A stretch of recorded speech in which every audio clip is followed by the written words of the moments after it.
Dr. Nabeel Quereshi is a New York Times best-selling author and an itinerant speaker with Ravi Zacharias International Ministries. Since completing his medical degree in 2009, he's dedicated his life to spreading the gospel through teaching, preaching, writing, and debating. Dr. Quereshi has lectured to students at over 100 universities, including Columbia, Dartmouth, Johns Hopkins, Oxford, Cambridge, and the University of Hong Kong. He's participated in 18 public debates around North America, Europe, and Asia. Following the release of his first book, Seeking Allah, Finding Jesus, he received the Christian Book Award for the categories of both Best New Author and Best Nonfiction of 2015. Dr. Quereshi focuses on the foundations of the Christian faith, ancient Judaism, early Islam, and the interface of science and religion. He's a medical doctor holding his MD from Eastern Virginia Medical School, an MA in Christian Apologetics from Biola University, an MA in Religion from Duke University. He took language and religion classes at Rice in 2012 to 2013 and was then admitted to the religion department at Rice to pursue his PhD.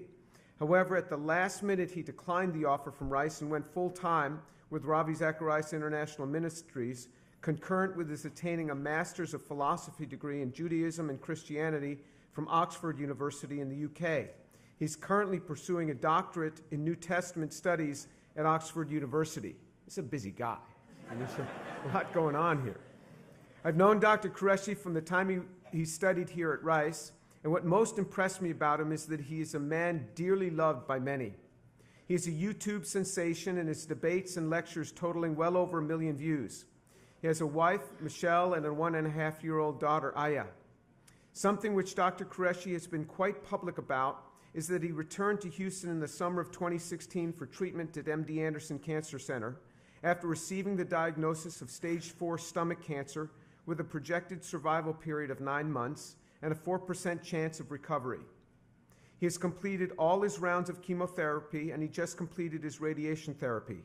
He has thousands of concerned friends, YouTube followers, and readers of his books around the world that are praying for his recovery. So we're especially grateful that he would come here and be with us this evening. And so if you'd join me in welcoming Dr. Nabeel Quereshi.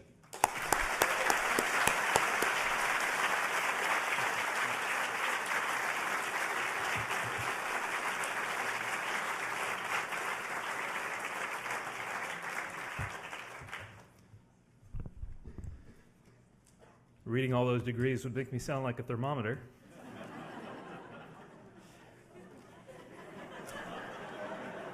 They just kind of happened. I didn't intend for that. It was actually the passionate pursuit of truth that was really driving me in all of my studies. I started off studying medicine because at the age of 7, I remember being in the optometrist's office, and he had an eyeball sitting next to the desk where I was waiting, and it was showing the different layers of the retina, and I was just captivated. I thought, how in the world, given that there's 10 layers to a retina, are we able to detect light and also be able to distinguish images? And those images come into your brain upside down, your optical cortex, reverse them so that you can actually see them right way up. And that fact to me was just astounding. How does the human body work? How does the mind work? The physiology of it all was so complex and fascinating that from a very early age, I decided I want to study science mainly for the beauty of this world, to understand how this world works, and to understand how the human body works. I think the human body is perhaps the most beautiful thing in all of nature. And also, of course, I am Asian, so my parents were pushing me to become a doctor. It's just how it works. And so my desire mixed with their influence meant that I was going to go to medical school. In medical school, I began to ask some of the bigger questions. Actually, in college, I began to ask some of the bigger questions about life. Why are we here? What does it mean for us to have reason? What is our ultimate destiny? What is morality? And a lot of these questions, science could advise me on, but they wouldn't hold the ultimate answer. And so some of these questions come from theology. Now, at the time, of course, I was a devout Muslim. And so I came with the Islamic theological perspective. And on the sheer theistic plane, Islam and Christianity were quite close to one another. Both believe in an omnipotent, omnipresent, omniscient God who will judge mankind at the end of time.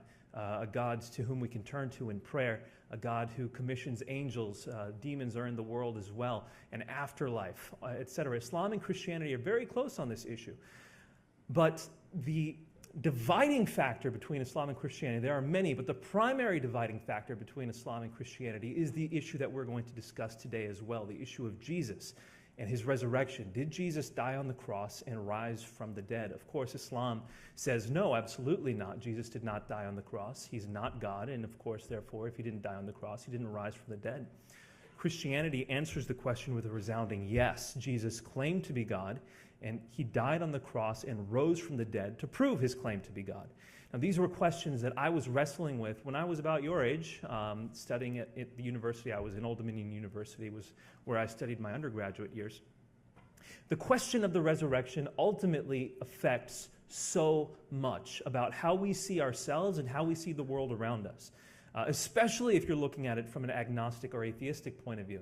And I've realized over my years in studies at the universities that I've attended that generally speaking, it doesn't matter if you're a theist or an atheist or an agnostic, it doesn't matter if you're Muslim, Christian, Buddhist, Hindu, the way we generally approach the world around us in arenas of higher education is more or less from an atheistic perspective, from an agnostic perspective.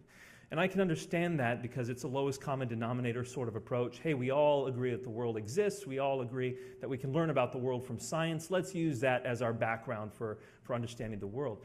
But built into the inquiry and endeavor of understanding the world from a scientific perspective are certain assumptions, which we're going to discuss shortly, a certain method of approaching the world. And ultimately, it leads to an atheistic or agnostic understanding and undergirding of how the world works. And the question of the resurrection, therefore, has tremendous impact. If the resurrection of Jesus actually happened, it changes the way we see humans. It changes the way we see ourselves. It changes the way we see our lives on the schema of history and mankind. So this question is tremendously important. Did Jesus rise from the dead? And the question is posed from an interesting angle today. Can a scientist believe that Jesus rose from the dead? So I stand here saying to you that of everything that I have studied, I've studied medicine, I've studied theology. My doctorate right now in Oxford, the one I'm studying, is based on the New Testament, specifically the Gospel of Mark is what I'm working on. And out of everything I've studied, the question of does God exist is the one that matters the most. It affects us more deeply than any other question. And as soon as we answer that question, the following questions also matter. What is he like? What has he done? And who are we in his grand plan? And so these are some of the things I want to discuss today. By way of introduction, I also want to point out that it is Holy Week. You might have missed that if you live under a rock, but most university students do. And that rock is called exams, and I totally get it. So just so you know, it's Holy Week. Palm Sunday was this past Sunday. Tomorrow is Maundy Thursday. And then we have Good Friday, followed by Easter on Sunday. The day that Jesus was in the tomb would be Friday night to Sunday morning. And Sunday is the ultimate realization of the question, did Jesus rise from the dead? Christians celebrate that question with the resounding answer, yes, this upcoming Sunday. So this is a very apropos time to discuss the question. I also want to clarify some things about myself. The introduction from Dr. Tour was very generous, but I have a degree in medicine. My medical degree is not technically a science degree. It's an applied science degree. It's a clinical science degree. It doesn't make doctors scientists. So I want to make sure that's clear to you. I'm not coming up here claiming to be a research scientist. I'm not. I'm trained in clinical medicine. But in order to study clinical medicine, you have to stand on the shoulders of many scientists and their conclusions. You have to understand the scientific method. So I have interacted with that, and that is an expertise of mine to a smaller degree than a scientist's. I'm not a philosopher per se. I don't have a PhD in philosophy, but to study what I have studied, I've studied philosophy of religion, I've studied the philosophy of science, and so I've engaged in these areas, and I'm hoping to be conversant enough with them such that I'll be able to impart some things with you who might not have studied those areas. And I'm not even a theologian per se. So even though I'm getting a degree, a PhD in religion from Oxford University, my focus is on the historical development of the Christian religion, specifically the New Testament, and how the New Testament came to be within the context of the Greco-Roman society and the Jewish cradle in which Christianity was born.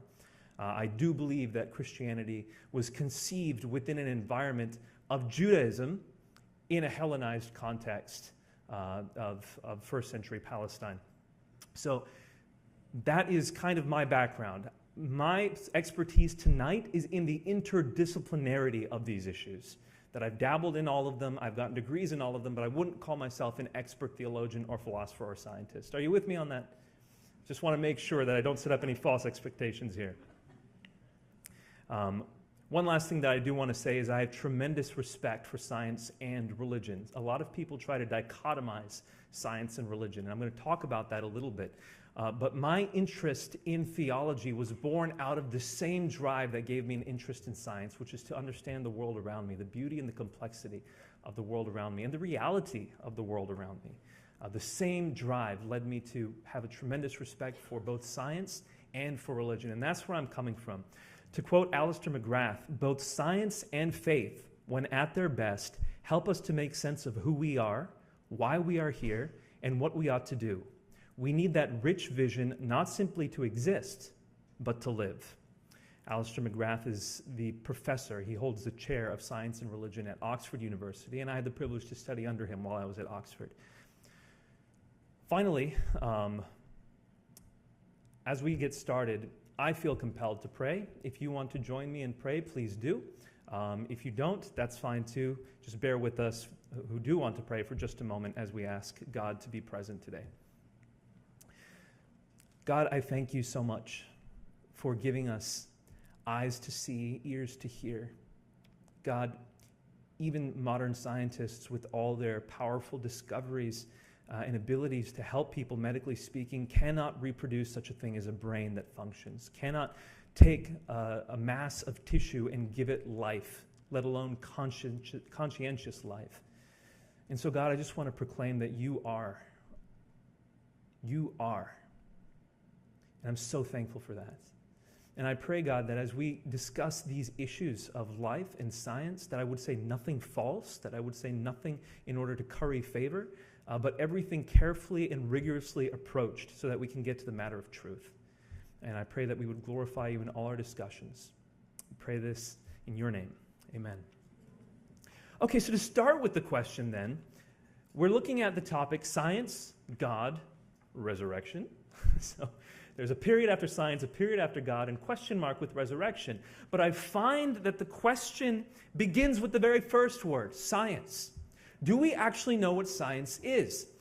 And I say this both tongue-in-cheek, but also a little bit more deeper on the philosophical plane.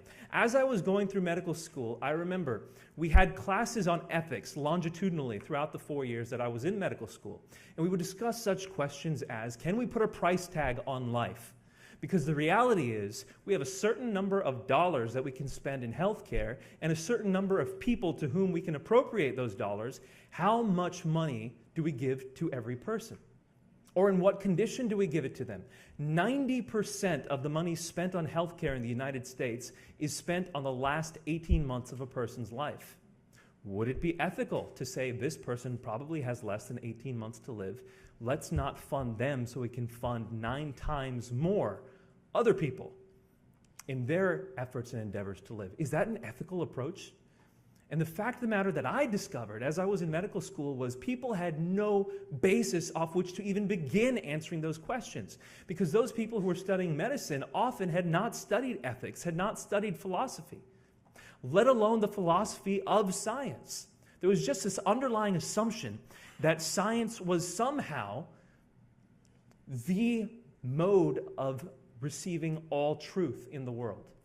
That basically, if you could not understand it by science, it was not worth understanding. And then when they were approached with questions like these, ethical questions, they had no basis off which to even begin to answer them. And quite frankly, I would say that I would fall into that category as well, were it not for the fact that I had to interact with others who pushed me to understand the bases of this question.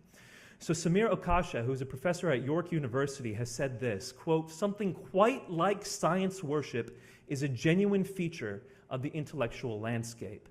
And this is what has given rise to the new atheism that we see in the academic circles around us. Also at Oxford University, I frequently saw Richard Dawkins biking down the street with his helmet. It was rather cute, I would say, just him on his little bike biking down the street. Like, oh, that's Richard Dawkins. His area of science, and also Daniel Dennett and Sam Harris, etc., the new atheists, tend to capitalize on the notion that no knowledge is true knowledge apart from scientific knowledge. But is that necessarily true? And I would argue that it's obvious that is not true. For the vast majority of us who saw the recent comments about the Holocaust in the news recently, the Holocaust centers and all that, I'm not going to go into the politics of that all, we would all agree that the Holocaust was abhorrent, was perhaps one of the worst events in all of human history, plumbing the depths of human depravity. But none of those statements can we affirm or assert from a scientific perspective. Absolutely none. You can't use science to say the Holocaust was wrong. In fact, it was science that people were using within the Nazi legislation to argue that the Holocaust was right. Science based on the eugenics movement, saying that in order for humanity to advance, we need to weed out weaker members of society. Who are weaker members of society? The Jews were argued as some of those. And of course, the Holocaust wasn't just directed at Jews, but tremendously so. And Jews were singled out as people who showed the weakness of mankind, as opposed to, of course, the Aryan race, which is the stronger form of mankind. So let's weed out the weak in order to advance the strong. Because the enterprise of mankind is to survive, to evolve. Therefore, let's weed out the weak for the sake of the strong. A very quick and crude generalization, of course, of the eugenics movement.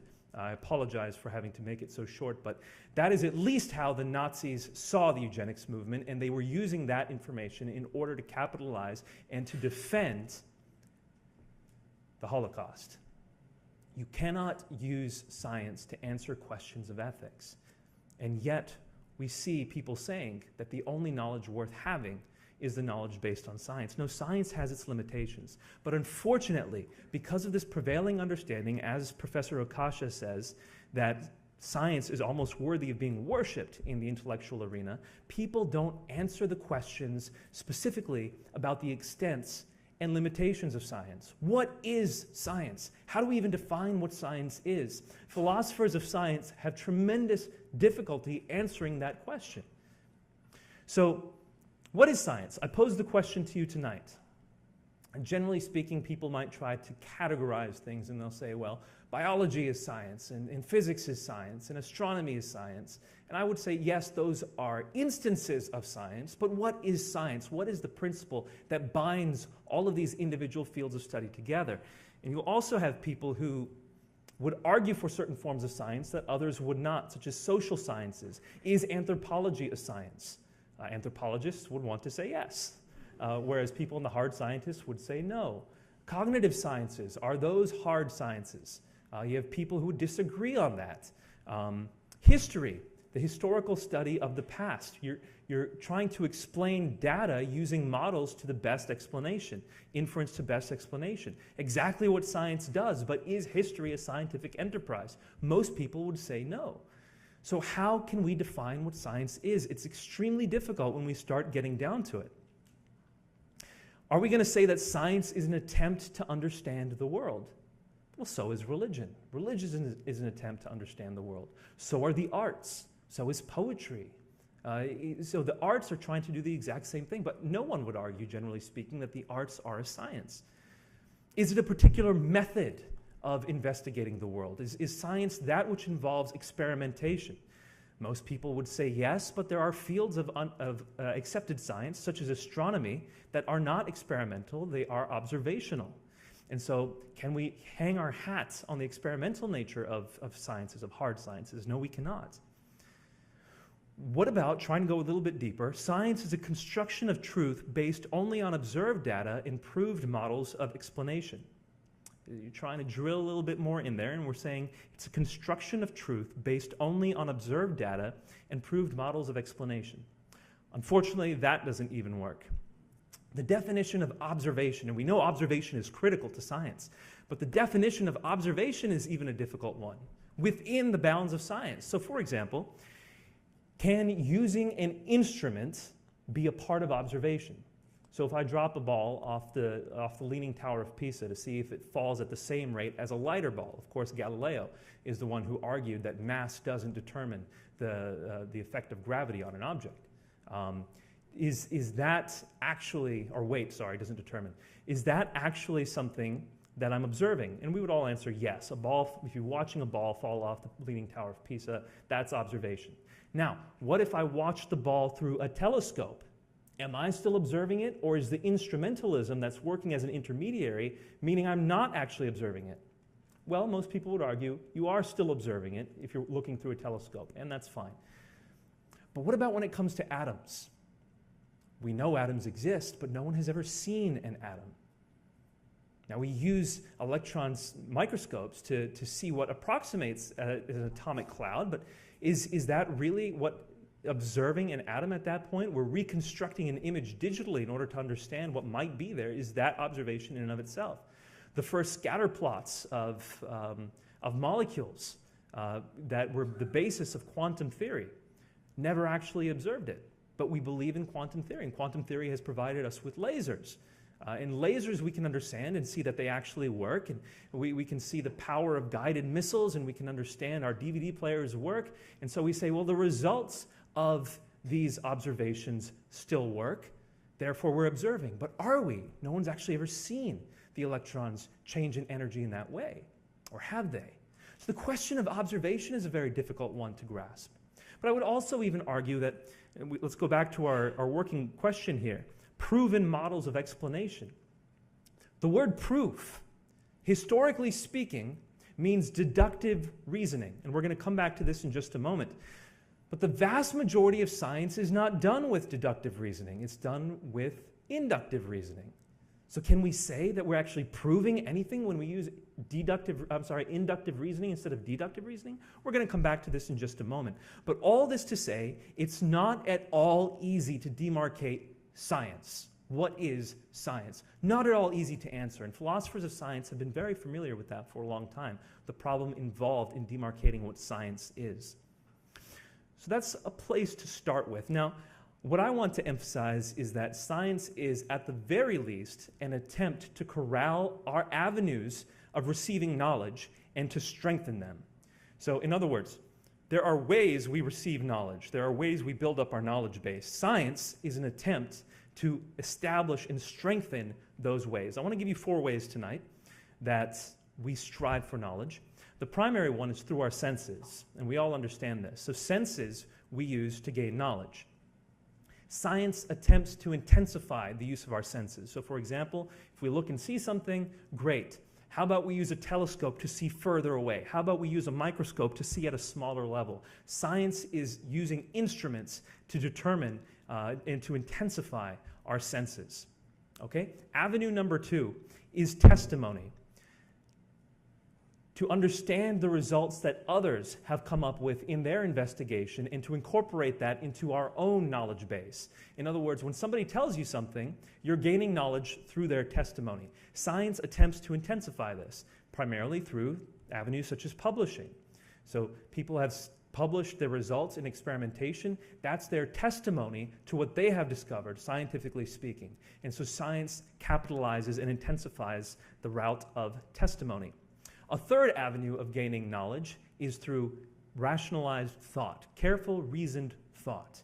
So if we deduce something by our thought, then we can come up to a new item of knowledge. Science intensifies that by peer-reviewed journals, specifically on methodology. As we're thinking about an experiment and as we're planning it out, we publish the methodology of that experiment so that others can see, was our reasoning correct or incorrect?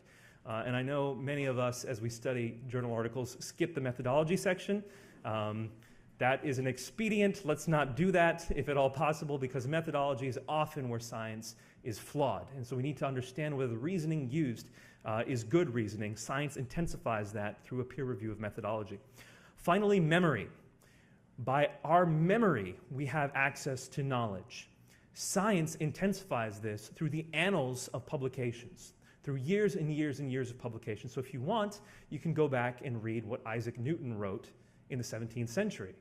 And I have to say, with a measure of pride, that Isaac Newton was at my college in Oxford, Christ Church College. Just going to drop that out there. But memory is also a component. So senses, testimony, thought, and memory, the four avenues through which we receive knowledge, are intensified by science. That's what science is attempting to do, is to intensify and make more reliable our normal avenues of receiving knowledge. So it's not something magical, it's not something separate, it's not something so different and disparate from our normal avenues of receiving knowledge that it can be considered on a pedestal of its own. Scientism, which we'll be talking about in a moment, tries to dichotomize science from all other avenues of receiving knowledge, but it's not that different. It's just intensified and an attempt to defend that knowledge that we attain through normal avenues.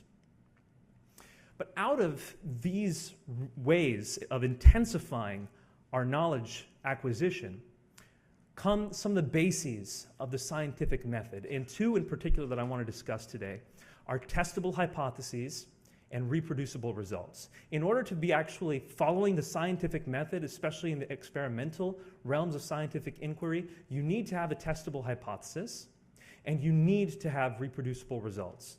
So within the chemistry lab, you're going to try to test your hypothesis, and the results need to be able to be reproduced, not just by you, but by other people who studied it as well.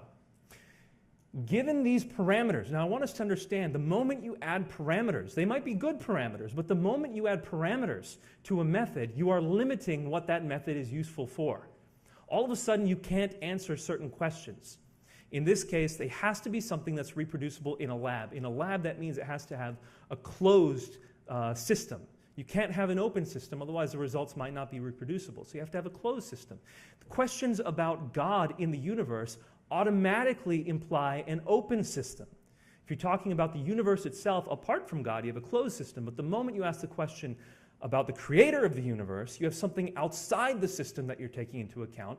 Science has difficulty answering that because it's no longer falling within the parameters in which science investigates. Are you with me so far? That was a lackadaisical nod, but I'll go with it. I will take it. So the questions that science then engages in are of a limited kind, and we're going to come back to this in just a moment. Let's move on to the next topic, science and faith. Now that we have attempted to define what science is more accurately, we've actually discussed some of the problems with defining science. Let's move to this dichotomy between science and faith. Oftentimes, people assume, when they're looking at science and faith, that science is something that is well understood, well grasped, and is the pedestal, the apex of knowledge. And faith is something that you believe when you have no reason to believe it. That's often how faith is caricatured. Whereas in reality, we've just discussed how science is not this immovable, obvious object that we use. It's a little bit more fuzzy than that. And faith, well, faith is actually a part of science. And what do I mean by this? All right, let's look at the different ways faith are often defined. Now, the new atheists tend to define faith as something that you have no reason in and of itself to believe. You just believe it. Generally on authority, you take information that's given to you and you believe it. So, for example, I believe what the Bible says. Why do you believe what the Bible says? Because the Bible says it and I have made the Bible my authority. The new atheists would characterize this as a form of faith, as the primary form of faith. A secondary definition, so let's call that first definition of faith blind faith. A secondary approach to faith I would call inference based on evidence. In other words, you have a body of evidence that leads you to conclude that there's a likely or probable understanding of something else. And because of the body of evidence you have, you can conclude on inductively usually, on something else. So for example, I just flew back from Malaysia a few days ago. I just got back in on Friday. When I got on the plane, I can guarantee you I did not examine the plane. I did not check out the wings to see if there was structural integrity. I did not check out the landing gear to see if it worked. I didn't go to the pilot and do a breathalyzer test to see if he was sober. None of those things did I do.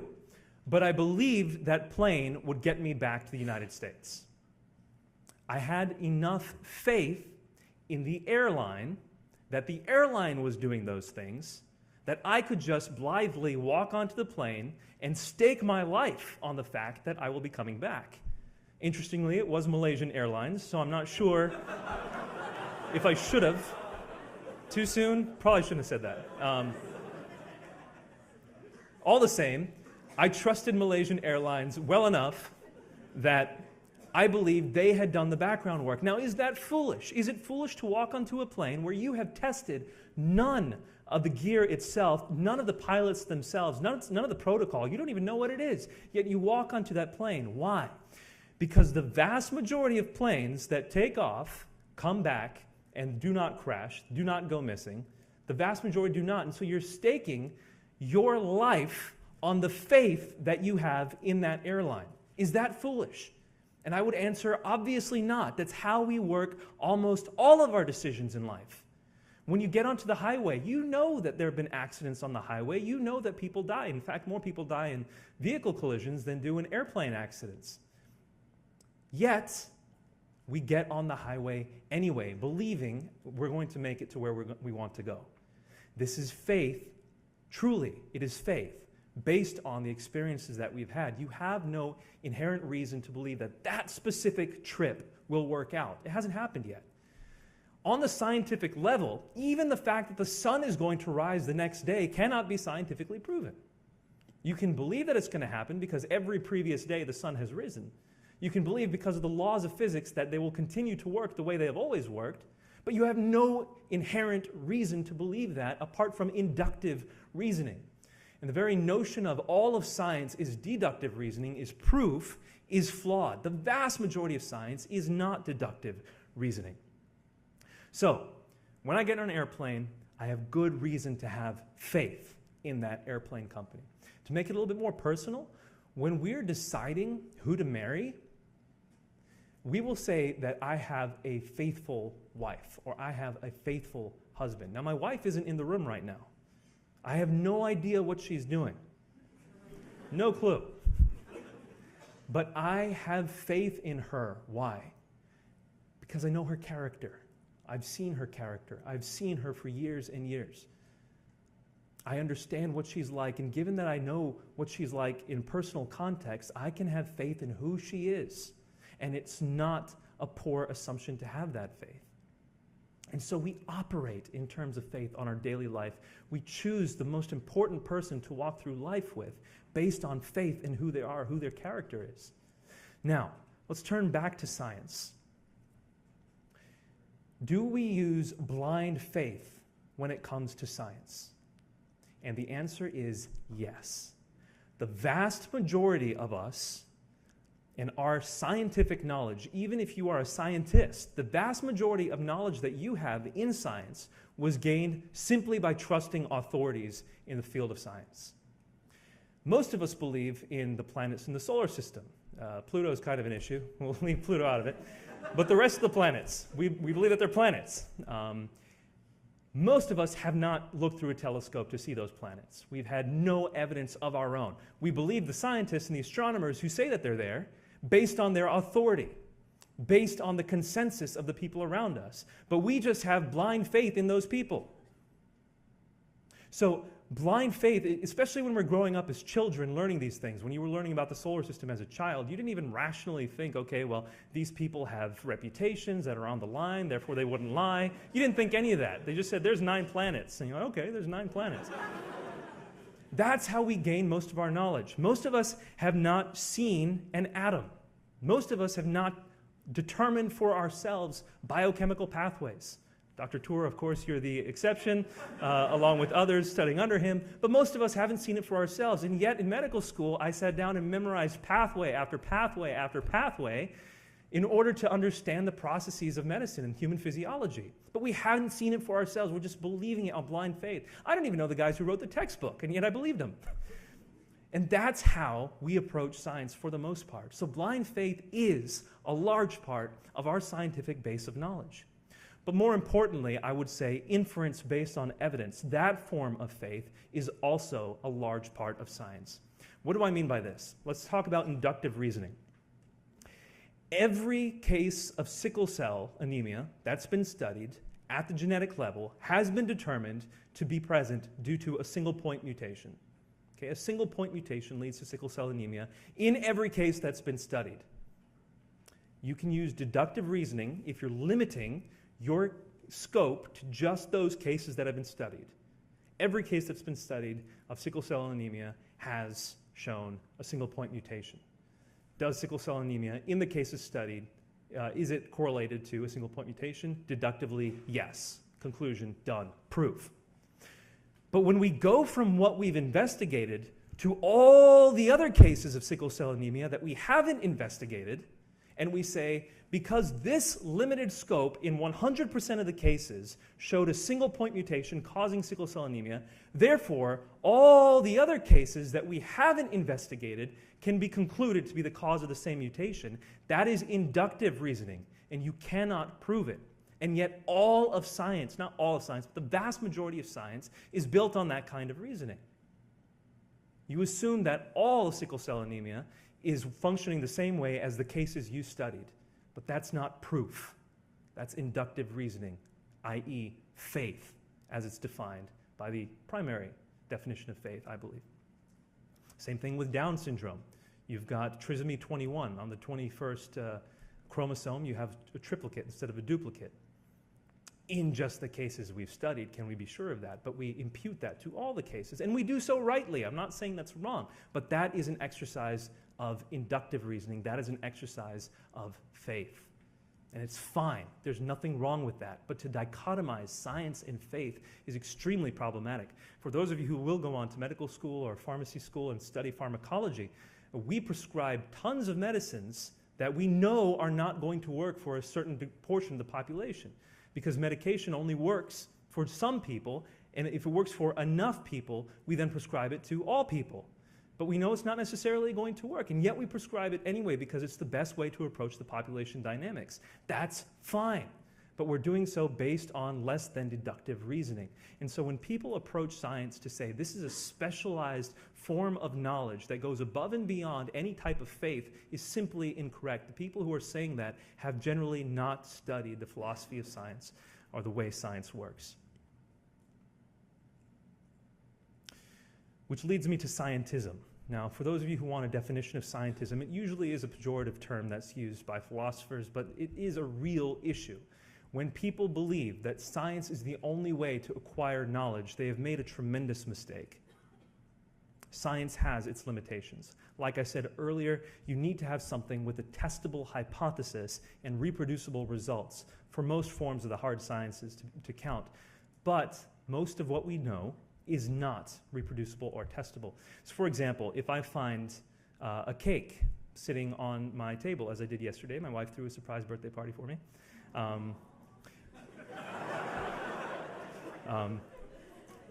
If I find a cake saying, "I love you," written on a table, I can tell you the exact processes by which that cake was baked. I can tell you about flour, I can tell you about the water, I can tell you about the heat, I can tell you about the frosting and how it works chemically, and the sugars and how they break down. I can tell you about all that. But I cannot use science to tell you that my wife actually loves me. Science will not give me that answer. Also, there are certain questions, and this was posed pretty well by Rhodes, who was the president of Cornell University from 1977 to 1995. He gave a fascinating example. He said, if you ask the question, why is that kettle of water boiling? We can answer it by saying, well, there's a fire underneath the kettle that's causing energy to be transferred to the water. The water is undergoing a phase change. That phase change then causes the steam to come out of the kettle and to make this whistling sound, and we know the kettle is boiling. You can answer the question that way, or you can say, I wanted a cup of tea. You can answer the question both ways, and here's what Rhodes says. These are different answers, but both are true. Both are complementary and not competitive. One is appropriate within a particular frame of reference, the other within another frame of reference. There is a sense in which each is incomplete without the other. One is a scientific answer, and one is an answer about personal agency. You need really to have both in order to understand the reality of the question. So, I posit that science invites supplementation. It has its own limits, it has its own extents, it is extremely useful, but it invites supplementation because it can only answer certain kinds of questions. And the other questions, honestly, are the ones that drive us a lot more. So we're talking about, like I said, ethics or love. Science cannot answer those questions, but neither can it answer questions of, for example, history. Do we know that Caesar crossed the Rubicon? Of course, a touchstone event in the history of the Roman Empire. But can we be sure it happened? Science cannot answer that question for us. It's not something that's testable in a lab or reproducible. It happened once. History has to answer that question for us. Now, is there a historical method that we can use to strengthen and intensify our ability to acquire knowledge, much like science does so in the testable realm of experiments? Can history have a method which helps us understand the reality of history and whether or not certain testimony is likely to be true? Can we apply that method to another question? Did Jesus rise from the dead? The question we're going to discuss today.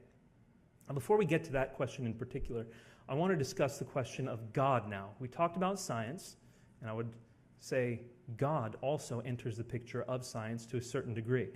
Now, I would go into a discussion of intelligent design right now, but it's actually very controversial, and so I would leave that to people who are much more versed in the intelligent design movement. Instead, what I'm going to focus on is where God inevitably bumps up in the issue of science as we try to investigate science.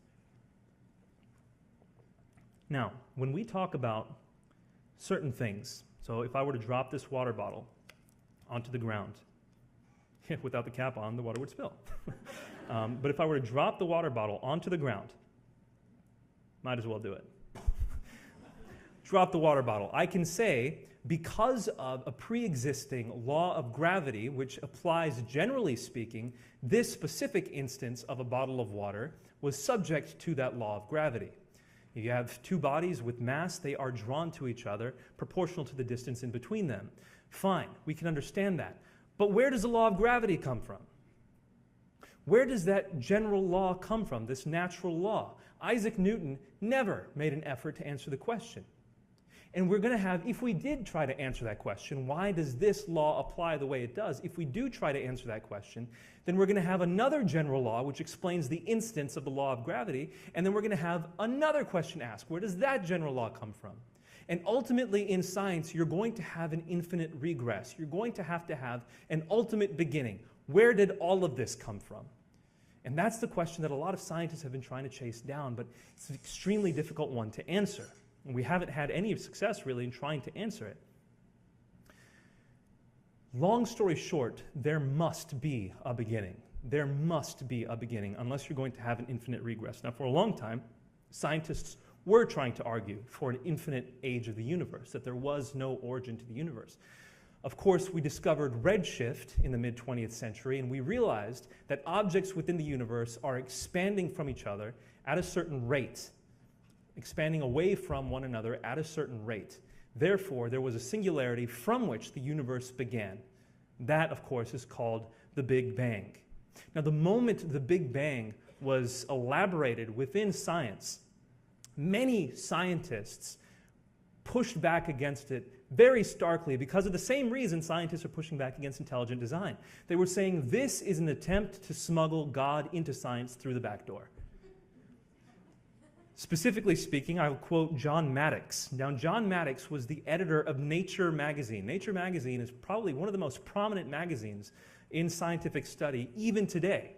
I believe Dr. Tour said he was just recently approved for an article in Nature magazine.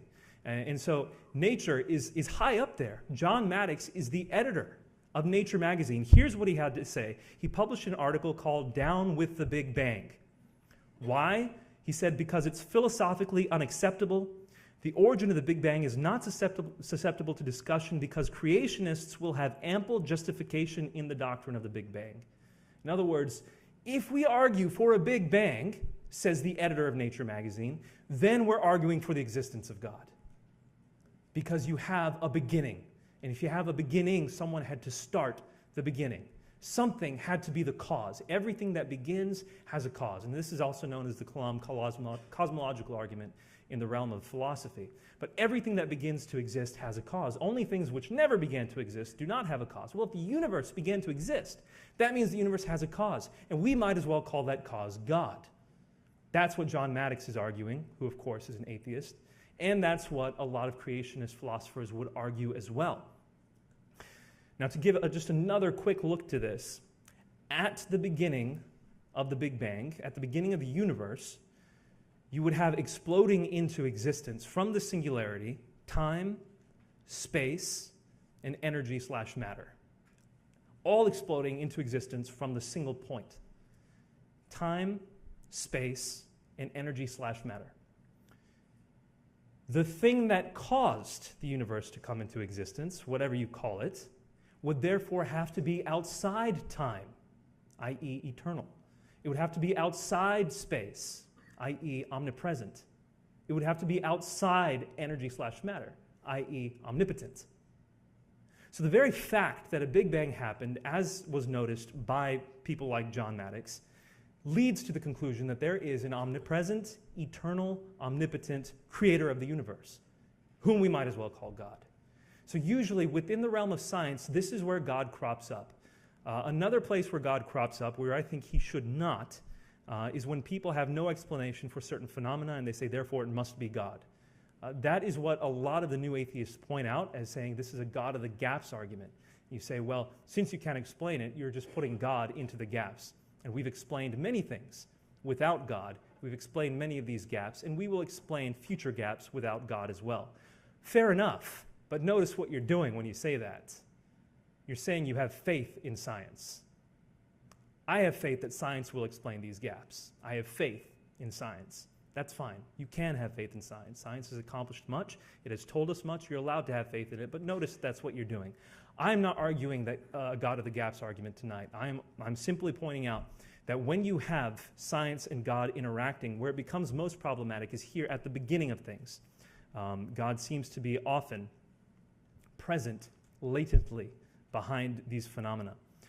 One place that I would think is very interesting, and people often point to this as a God of the gaps argument, but it is a fascinating one, is the origin of life. The origin of life is a very hard one to explain, an extremely hard one to explain. All the models that have been used have been shown to be problematic. We're still working out models, and who knows? Maybe scientists will someday come up with a viable explanation to the origin of life. But as for now, no such explanation exists. The attempts to produce them have failed, by and large, quite spectacularly. One last thing I want to cover before we turn to the history of the historical evidence for the resurrection of Jesus is also miraculous phenomena. Now, many people assume that miracles don't happen, and a lot of this is built into Hume's approach to reality, and Hume has a lot to do with what we've been talking about tonight, by the way. But Hume argues that miracles simply don't happen. If they did, people would know about them more. I have, in my own anecdotal experience, asked a variety of crowds to show, with a show of hands, how many people have experienced a miracle. And generally speaking, 1/3 of the audience will raise their hand. No matter the audience. Hey, let's try this right now. Don't disprove me here just for the sake of disproving me. But how many of you would say, honestly, that you have experienced a miracle? If you take a look around you, Hume's primary argument that people have not experienced miracles fails. The universal experience of mankind is that people have. Now, were they actually experiencing one or not doesn't enter into Hume's equation. He's saying people simply don't see it, don't even think they see it. Whereas the vast majority of people in history do claim to have seen miracles. Whether they're right or not does not enter into Hume's equation. He's just saying they don't. The reality is they do. And they do crop up quite frequently. Now, I can give you many examples of miracles anecdotally, from lives of people I know. I can give you one from my own life. But I'll give you one from a friend of mine who was praying for healing. Her name is Christina, and she was praying for healing because her parents had a ministry of healing, and the Bible talks a lot about healing, and she wanted to start engaging in this. And so she had just attended a training session on healing, and the exercise was go out and start praying for people who need healing, and if those people actually are healed, bring them to give their testimony. And so she started asking people who needed healing. And one woman said, I cannot hear out of my right ear. So Christina says to the woman, do you mind if I pray for you? And the woman says, not at all. Christina prays for this woman's right ear. Hearing is restored to her ear. And she said, would you come and share this testimony? The woman came and shared the testimony with the church at large. And what Christina didn't know is that this woman had had a tumor in her head, on account of which the doctors had actually removed her internal ear. She did not have the physical capacity to hear. The bones were gone. And yet this woman was able to hear once again. Now, anecdotal story from my friend Christina. Do you want to believe it? You don't have to. Totally fine. I could be making it up. She could be making it up. Totally fine. Don't believe it. What about documented miracles, though? Down the street, we have a church called Lakewood Church. Joel Osteen is the pastor of that church. His mother is named Dodie Osteen. Now, in 1981, Dodie Osteen was diagnosed with terminal lymphoma. She was given 2 weeks to live. The doctor said, hey, you've got 2 weeks. If we give you chemo, we can make it 4 weeks. That's as good as you've got. Now, Dodie had experience with her daughter. Her daughter was born with cerebral palsy. And she and her husband scoured the scriptures, came up to the conclusion that Jesus heals miraculously, and said, we are going to pray for our daughter that she be healed of her cerebral palsy, and we will not stop until Jesus heals her. They pray and pray and pray, and what I've been taught medically, cerebral palsy is irreversible, yet their daughter was healed of cerebral palsy. Because of that experience, and you can actually see their daughter today if you want. Because of that experience, when Dodie was diagnosed with terminal lymphoma, she said, I am going to pray for healing. Never once received any chemotherapy, did not go through any herbal treatments, simply prayed for healing, standing on the scriptures of the New Testament and the Old Testament, and proclaiming them and declaring them over herself. She, inexplicably, against all medical odds, was healed of her lymphoma. This is documented. Her doctor's notes are documented. Pictures documenting it. She's still alive. She lives down the street. Go talk to her. She will tell you the story. Do you believe that? Some of you will. Some of you won't. What I have found is a lot of people who want to deny miracles do so claiming that there is no documentation. But there are. Have you looked for them? Have you looked for them? Let's go beyond Dodie. You'll say, well, what about peer-reviewed journal articles?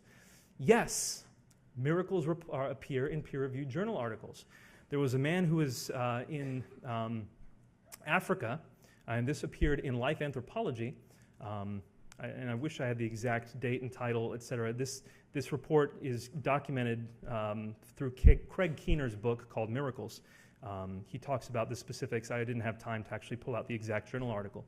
But this man talks about funeral rites in tribal areas of Africa. And he himself, a scholar, was present to see whether these things actually happened. This is kind of creepy, folks, so sorry ahead of time. But he was at this funeral rite where a person had died. He'd seen the body, saw that he was dead. In the course of the funeral, there was a portion where the shamans start playing the drums over the body, the dead body. This dead body, which was enshrouded and cloaked, all of a sudden started vibrating and gyrating and got up and took part in the drum playing until the shamans stopped and the body returned to its grave. This is reported in a peer-reviewed journal article. I have trouble believing it. I honestly do. But I cannot use the excuse that these things don't appear in journal articles. They do, with scholars who are willing to put their names behind it. Now you might say, well, that was a single event. Is there some systematic study of miraculous healings or miraculous events that happen and are recorded in journal articles? And the answer is yes, and this one I do have. Dr. Candy Gunther Brown, in 2010, from a PhD from Harvard, published her Study of the Therapeutic Effects of Proximal Intercessory Prayer on Auditory and Visual Impairments in Rural Mozambique. Specifically, there are stories of a minister named Heidi Baker coming out of Mozambique, which argued that Heidi, who is herself a PhD, by the way, was praying for people to be healed of their blindness and of their deafness. And there was a high rate of people being miraculously healed. So Candy Gunther Brown from PhD goes to study to see, is this testable? She takes meters to test people's hearing. She takes instruments to test people's vision before they get prayed for and after they get prayed for. And she determines that, yes, there are healings that are happening through prayer. Multiple healings happening through prayer, recorded by a scholar in a peer-reviewed journal article, this scholar being graduated from Harvard. By the way, Heidi Baker is still in Mozambique. You can go and see what she's doing today if you'd like. You can talk to Dr. Candy Gunther Brown and see if her story holds water. The vast majority of people who deny miracles do so without having looked at any of this and just assuming that they don't happen. So the reality is, if you actually take a look at it, there's plenty of good reason to believe that miracles happen today if you take scientific inquiry into account. If you don't, if you presuppose that this doesn't happen, then of course no amount of evidence could ever convince you. But if you're looking for evidence, it's there. So when we turn this question then, the question of something happening anomalously, to the question of, well, does that make it a miracle? Does this therefore mean we've had a miracle? I want to consider a context briefly, and then we'll begin to move on to the resurrection of Jesus and wrap up. Let's say that a blind man is rummaging through his cabinet, and he drops a jar of oil on his head, and all of a sudden, he can see. Should we call this anomaly a miracle? And I would argue, no, we shouldn't. Something happened. Maybe the knocking of his head caused something to shift in his visual cortex, and all of a sudden he can see again. Quite possible. I wouldn't call just the restoration of sight because of oil falling on his head to be a miracle. Now, let's say the same blind man was praying, as he often does. And he's praying, and he says in his prayer that he wants to be healed of his blindness. And for the first time, he hears something. And he hears the words, "Go 5 blocks down to such and such an address and knock on the door there, and you will find someone who will pray for you and restore your healing, restore your vision." Let's say the blind man gets past the fact that he's hearing someone speak to him and then decides he's going to give it a shot. Goes, finds his way to 5 blocks down, knocks on the door, but before he's able to say anything to the person who opens, the person inside says, "We were just having a Bible study, and a word came to us that a blind man was being sent to us, and we were to anoint his head with oil, and he was to receive his healing. We believe that you are an answer to that prayer. Come in." The man comes in, sits down, oil is poured on his head, and all of a sudden, his vision is restored to him. In that context, again, both of these contexts are hypothetical, but in that hypothetical context, would I say a miracle has happened? And I would argue, absolutely. The context is charged with religious expectation such that we can expect an anomalous event to be a miracle. The first one, no. There was no expectation of anything religious. The context was not religious. I wouldn't call it a miracle. But in the latter, the context is such that if something anomalous like that were to happen, then we could call it a miracle. Let's take everything we've discussed now and turn to the historical evidence for the resurrection of Jesus. That was inevitable.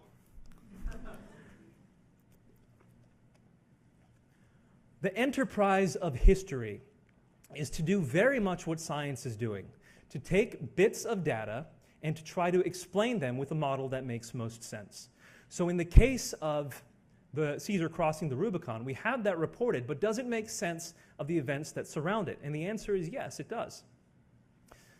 In the case of Jesus' life, what we have are certain events, certain data that scholars of Jesus' life, whether they're atheist, agnostic, Jewish, Buddhist, Hindu, Muslim, across the board, scholars of Jesus' life agree with these bits of data.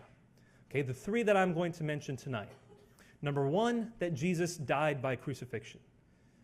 Virtually everyone who studies Jesus' life, again, across the theological spectrum, will conclude that Jesus died by crucifixion. The evidence is that strong. I'm not appealing to authority here. I'm just trying to summarize the fact that the evidence is so strong that historians agree across the board Jesus died by crucifixion. It has to do with the early reports, both from Christians and non-Christians. For example, Josephus mentions it. Later reports, such as the Talmud, mention it. Non-Jewish reports, such as Tacitus, mention it. You have non-historical reports, such as Mara bar Serapion, who's a Jew, writing a letter to his son, reporting Jesus' death by crucifixion. Those are just the non-Christian reports of Jesus' death by crucifixion. Then you have all those Christian reports of Jesus' death by crucifixion, which, interestingly, we should remember, they weren't born Christian. They became Christian because of Jesus' death and resurrection. So you have all these sources reporting it, such that scholars like Paula Fredrickson, who is not a conservative Christian by any means, argues that the death of Jesus Christ on the cross is one of the most solid facts of history. Okay? So fact number one, datum number one, Jesus died by crucifixion. Datum number two, that the disciples of Jesus believed he rose from the dead and appeared to them.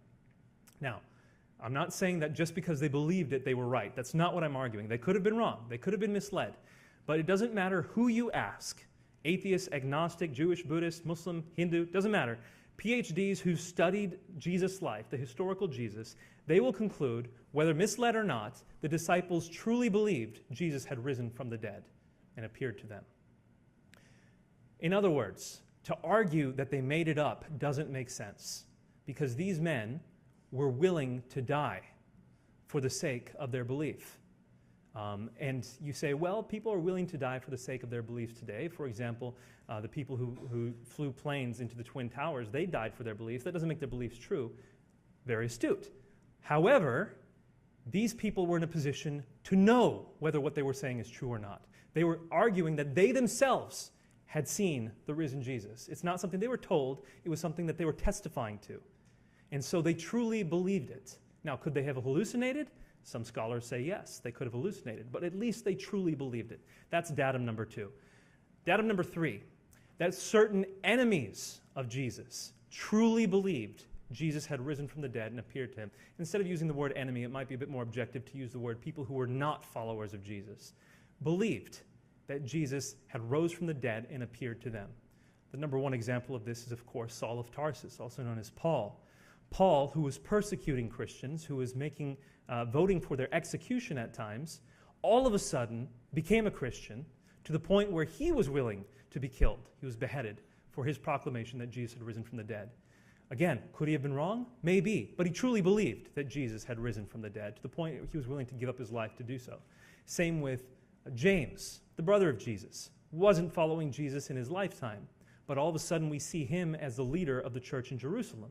Why? Once again, the resurrection of Jesus is the argument. It was because he believed Jesus raised, he himself was willing to die, and he was killed as leader of the church in Jerusalem. So, what do we have? We have three historical bits of data that Jesus died on the cross, disciples of Jesus believed he had risen from the dead, and those who did not follow Jesus believed he had risen from the dead. Now, the job of the historian is to explain these three pieces of data with the best explanation possible, much like scientists try to explain their data with the best explanation possible. How is it that we can explain this? What is argued by scholar Gary Habermas and Michael Licona. Michael Licona is actually a professor at HBU just down the street if you want to talk to him at some point. What they argue is that no naturalistic hypothesis accounts for these 3 points of data well. So what is the primary naturalistic hypothesis used to argue that Jesus did not rise, that the disciples believed that he had risen from the dead, that Jesus actually died on the cross? The 3 points of data. What is the primary naturalistic explanation? That the disciples hallucinated. The primary explanation that non-Christians give, scholars who study Jesus' life, is that the disciples hallucinated the return of Jesus. We know that there are phenomena when a dearly beloved one dies, people think that they have appeared to them. It happens. It's true. So the argument is this is what happened to the disciples. Well, the problem is there is no example of a mass hallucination. Now, there are examples of mass illusions where people see something and misinterpret it, but there's no example of a mass hallucination where people see nothing and misinterpret it as the risen Jesus, or of something else in particular. That is a problem with this view, but the bigger problem is that it doesn't explain the bit of datum that the enemies of Jesus, or people who didn't follow Jesus, also believed he had risen from the dead. What reason would Paul have to hallucinate the risen Jesus, thereby giving up everything that he ever acquired as being a student of Gamaliel, a top Jewish Pharisee? He had to give up everything. Why? Why would he hallucinate the risen Jesus? There is no naturalistic phenomenon to explain this. And so the argument that his resurrection was hallucinated by the disciples simply doesn't fit, because you had others who argued the same thing. Another common explanation of what happened to Jesus from a naturalistic perspective is that he never died on the cross at all. People will say, well, he didn't actually die on the cross. Therefore, when he appeared risen, it was actually just him having survived the cross. But once again, remember fact number one. Almost all the people who study Jesus' life conclude he died by crucifixion. The evidence is so strong. Just the process of crucifixion and how it works is extremely thorough. Nobody is ever in recorded history accounted as having survived a full Roman crucifixion. No one. There was a crucifixion that was interrupted in which 2 out of the 3 people still died, but no example of a full Roman crucifixion where anyone ever survived. So this doesn't accord with the evidence we have of crucifixions. Also doesn't accord with the testimony we have from multiple sources that he did die. So it doesn't fit. You start getting to interesting alternative hypotheses after that. Jesus had a twin who, after he was killed, came back and usurped power. We're pulling it a bit. That a super powerful alien came and made himself look like Jesus. Okay, really? That has been proposed, by the way. So we start getting to less and less likely scenarios in order to try to explain how it could be that Jesus did not rise from the dead. But when you take account of the data and you don't impose upon them naturalistic presuppositions, you just say, hey, Jesus died, and then people, both followers and non-followers, believed he had risen and appeared to them, so much so that they were willing to die for that belief. The best explanation is not hallucination. It's not that he survived the crucifixion. It's not a powerful super alien or his hidden twin brother. It's that he actually did rise from the dead.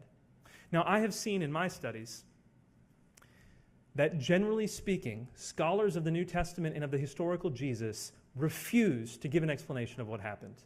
They'll say, we do not know what happened to Jesus. We don't know why all of a sudden people started preaching the risen Jesus. We cannot know.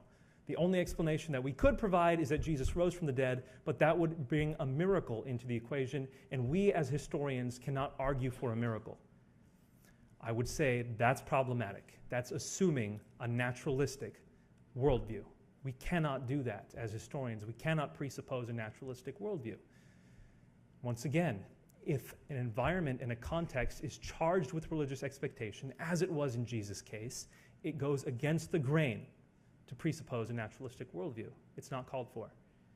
And when we leave our options open, the best explanation of what happened to Jesus, according to a historical investigation, not to a theological one, not to an argument a priori that the Bible's reliable, therefore I believe what it says, but historically rigorous investigation of the events surrounding Jesus' death, the best conclusion we can have is that he rose from the dead.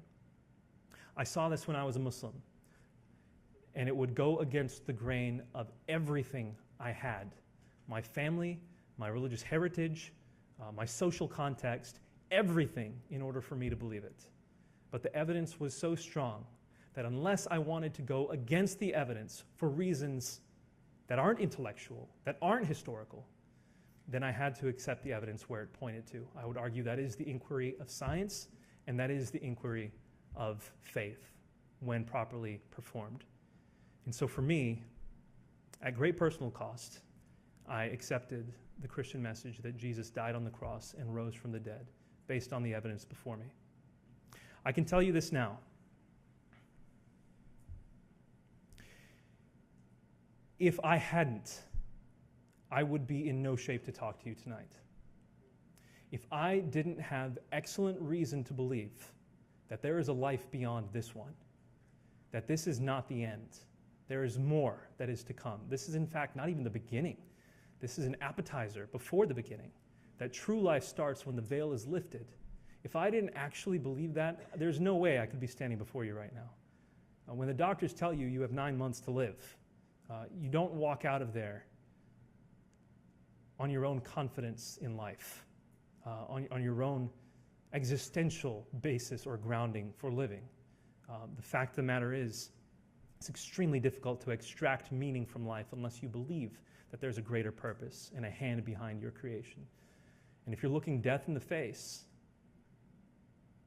and you know, because of reason, not because of blind faith, but because of reason, that there's more to life, then you can look death in the face with confidence.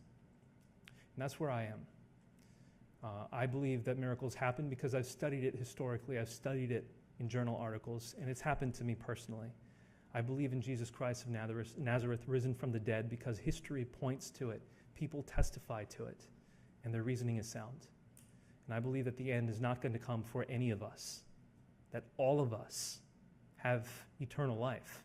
Now, what happens in that eternal life is something that we need to turn to Jesus to understand. If he truly did rise from the dead after claiming to be God, then we need to see what he has to say about what's going to happen to us in the afterlife, and we need to heed what he has to say. But I would tell you that there is hope, even in the face of death, and that's why I'm here to tell you that the evidence for the resurrection is so strong that once a scientist recognizes the limits of science and understands that science and faith are not at odds but work hand in hand, even a scientist can and should conclude that Jesus has risen from the dead. Thank you.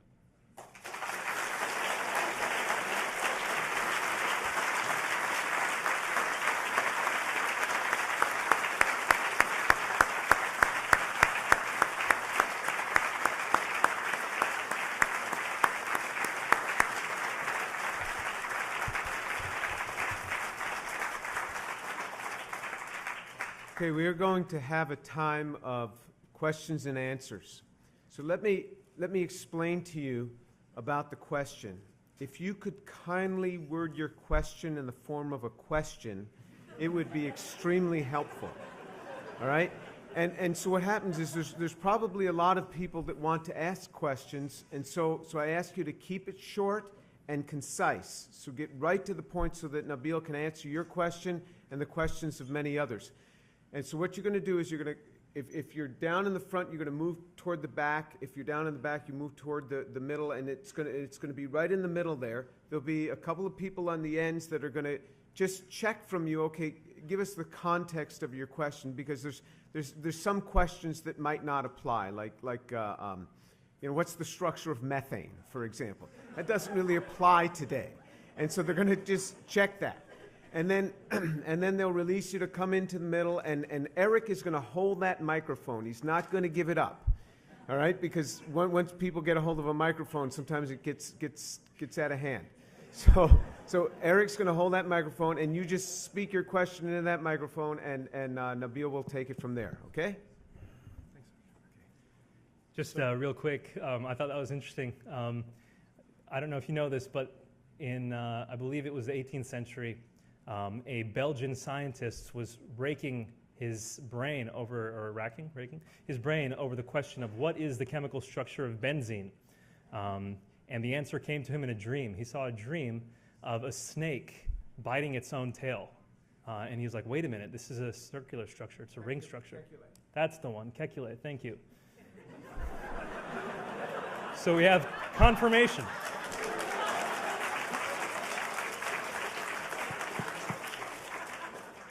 So yeah, science, how about that? So I'm going to ask the first question while everyone comes to, you can come talk to Mike or come talk to Juan right here. If you have questions, please go ahead and come now and line up and ask some questions. I'm going to start us off with a question. Nabeel, what is the best argument against the resurrection that you've ever heard, and why is that not sufficient for you? Yeah, I would argue it's that. The best argument against the resurrection is an attempt to disqualify any supernatural phenomenon. So, in other words, the investigator would say, I'm a historian or I'm a scientist, and it's inappropriate for me to conclude a miracle has happened. And so the argument is attempting to define the parameters of the question such that you can't even conclude a miracle happened. But like I mentioned in the talk, that is not an appropriate method of investigation. I think when you have a context that calls for the potential of a miracle to have happened, you cannot automatically presuppose or preclude that miracle or presuppose reasonings against that miracle. So to give an example, let's say we had a camera. Remember the story about the man who had a bottle of oil drop on his head? Let's say we had a camera focused on that man when he was praying. And as he was praying, he then received the word, well, go to this house and 5 doors down, or 5 blocks down, people will pray for you. Let's say that was caught on camera, and you hear that on camera. And then let's say the healing was caught on camera as well. If a historian were to investigate those videotapes, I would say it is his duty to conclude a miracle has happened. He can't just say, well, I see it on the camera, I see what happened, I see the data, I see the evidence, I see the man, I see that he's healed, but I can't conclude a miracle has happened. No, you are now trying to superimpose naturalistic presuppositions. You're precluding the most likely conclusion based on your biases. It would be your duty to conclude a miracle has happened in that context. And so I don't think historical investigation naturally precludes the occurrence of a miracle. I do think that we shouldn't jump to miracle. You shouldn't just say, hey, a miracle happened. You should not do that. It should be the result of best explanation within a certain environment. And in this case, it absolutely is.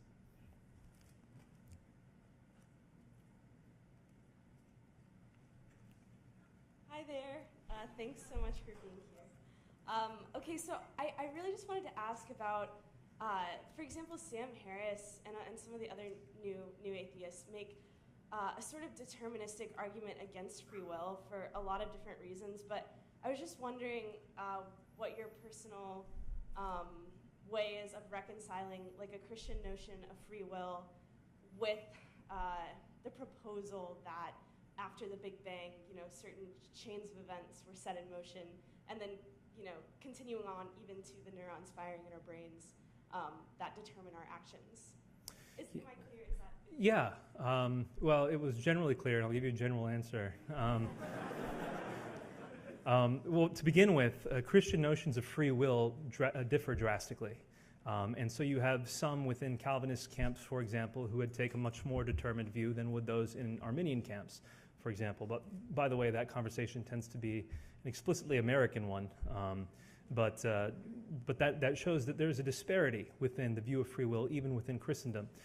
And then within philosophy, there's a disparity. Non-religious philosophy, there's also a disparity of what free will entails. Some people would argue for free will based on the uncertainty principle, but most don't. Most argue against any reality of free will. So for example, John Gray out of the UK is an atheist philosopher who would argue that there is no such thing as free will or even ethics and morality apart from the existence of God, and he is an atheist. Michael Roos, another atheist philosopher, says that any free will that you think you have is illusory. You don't have any free will because God doesn't exist, and you are simply the product of physics and chemistry. So in other words, let's put it this way. So if the world just exploded into existence and the galaxies and the stars are just the results of mathematics and physics and chemistry spinning a certain way.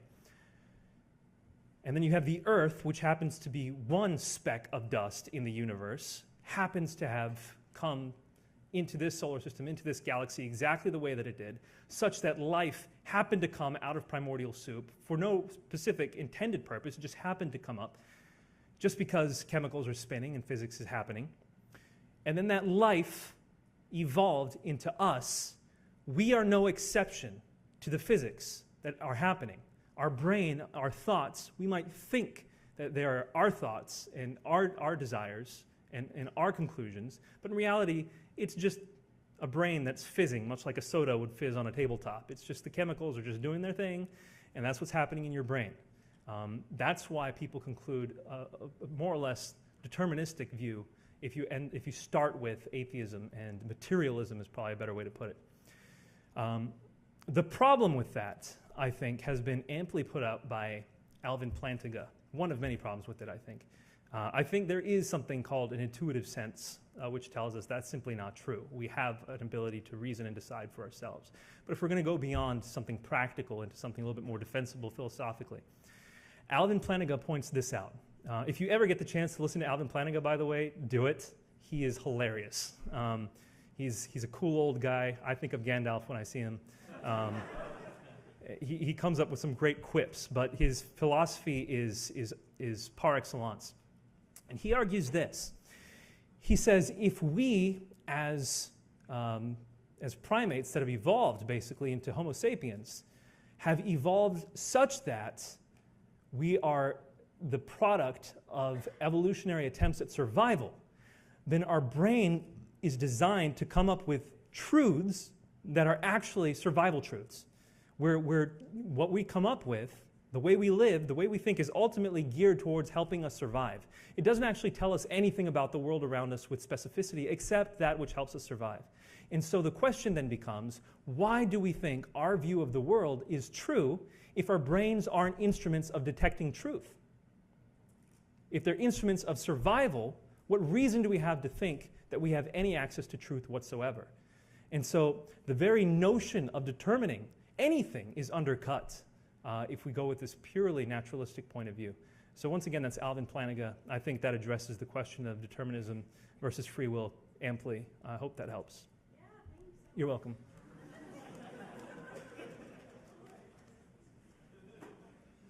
Hey, I just had a quick question.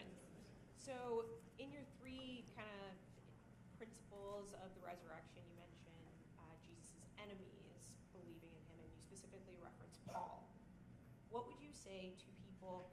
You know, there are some people who believe that Paul was crazy; he never met Jesus. So, how would you reconcile that as a foundation, I guess?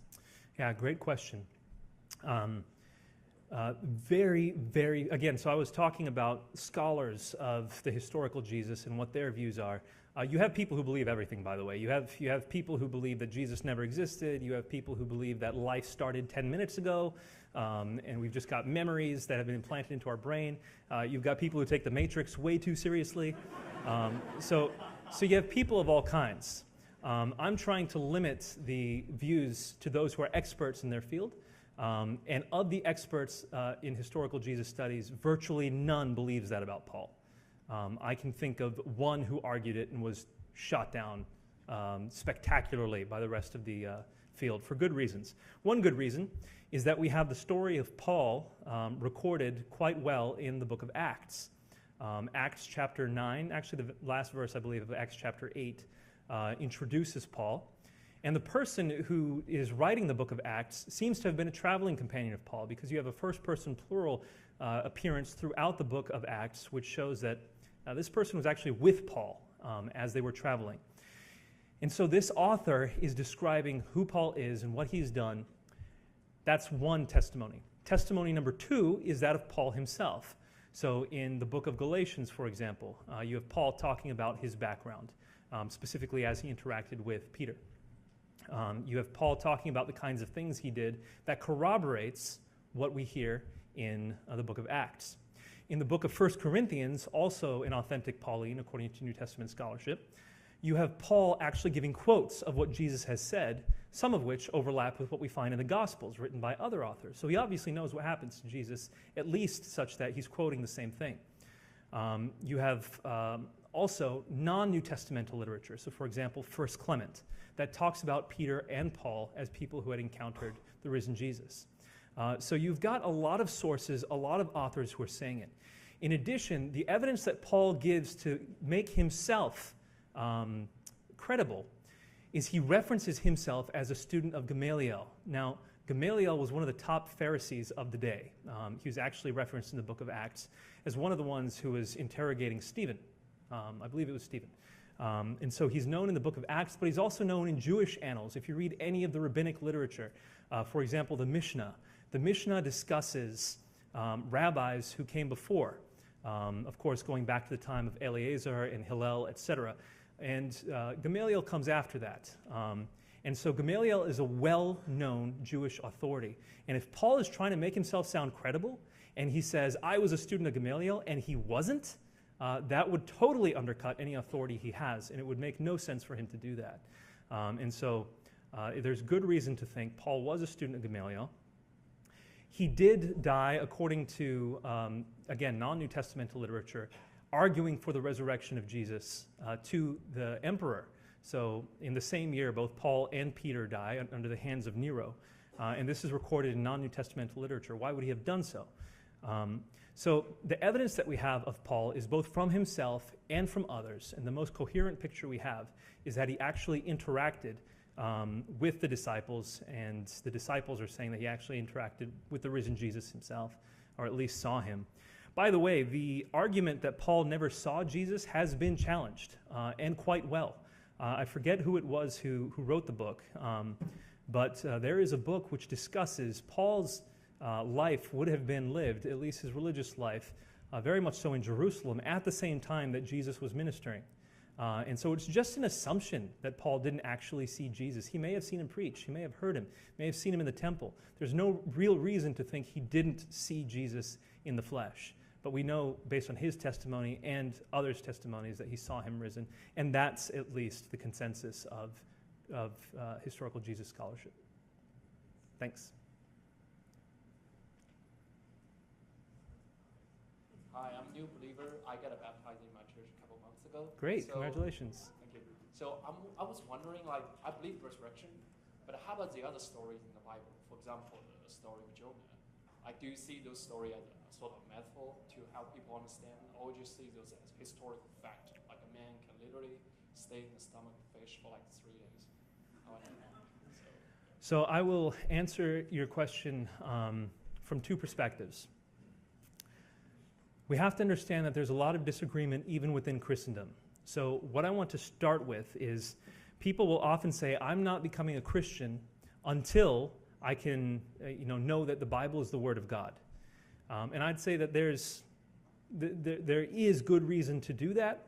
But on the flip side, the earliest Christians became Christians before the New Testament was ever written. So even before the 27 books of the New Testament were written, you had Christians. And never did they argue, I'm a Christian because I trust the Bible. Not once did people argue that. So even within the first generation of Christians, you had Gentiles who are non-Jews becoming Christian. And never are they argued into Christianity because, hey, look at what the Old Testament says, and you know the Old Testament's reliable, therefore you should become a Christian. The argument that is used is Jesus rose from the dead. We saw it. You can talk to these 500 people who saw it. Therefore, you should become a believer in the risen Jesus. And once that was taught, then people would teach these Gentiles, hey, here's what Jesus believed. Jesus believed in the inspiration of the Old Testament. And so the reliability of the Old Testament comes through the fact that these people are holding Jesus as their Lord. And Jesus taught the reliability of the Old Testament. So that is the angle through which I trust the Old Testament and New Testament as well. It's because I follow Jesus as Lord. So once again, just to make this a bit more clear, when I became Christian, it was never because I said, the Bible is the Word of God, it says Jesus is risen, therefore I'm Christian. No, I never followed that. That's circular reasoning. I said the historical evidence is solid. Jesus claimed to be God, and he proved it by rising from the dead. From a historical perspective, we can conclude this. And once I conclude that, I can then ask myself the question, what was Jesus' view of the Scripture? And Jesus' view is that he trusted the Old Testament, and he gave us reason to expect the New Testament would come. Therefore, I trust the New Testament as well.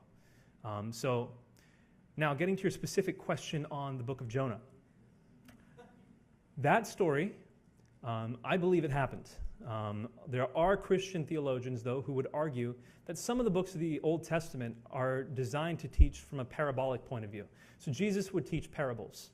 He would say, in a certain city there was a woman who was a widow, and there was a judge, and she went to the judge for justice, and he wouldn't listen, etc. So he gives this, once upon a time kind of parable.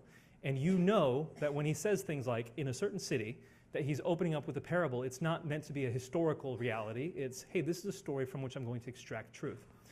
Some Christian theologians say the same thing about the book of Jonah. They'll say the book of Jonah was a story which was designed to teach truth. They'll say the same thing for the book of Job. They'll say that doesn't mean that this is not inspired. That doesn't mean it's not the Word of God. It was designed for the same purpose that Jesus designed his parables. And so they'll argue from that perspective. I'm not convinced by that perspective. I think Jesus actually treated Jonah as a historical figure. We see in Matthew chapter 12, Jesus refers to Jonah more or less in a historical fashion. And so I believe, once again, grounded in Jesus, that this is actually a true event. But all that to say, there is latitude within the Christian faith. And so we shouldn't, just because we don't follow a certain view of Christendom doesn't mean we should throw the baby out with the bathwater, if that makes sense. Thanks.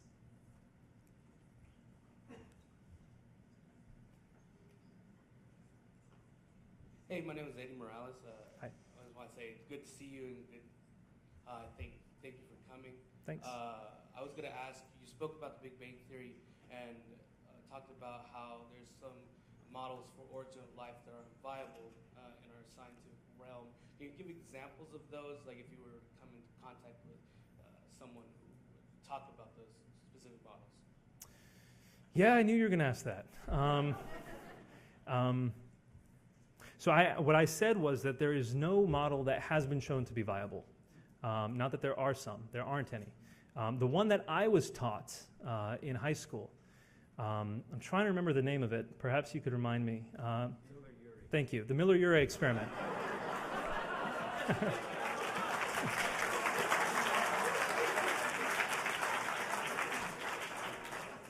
That reminds me of a joke. I'm not sure if you've heard it, but there was a lecturer who was going from town to town preaching the lecture, and his driver had heard it so much that he said, "I can preach your lecture just fine. You don't need to do it." So the lecturer says, "Fine, go ahead."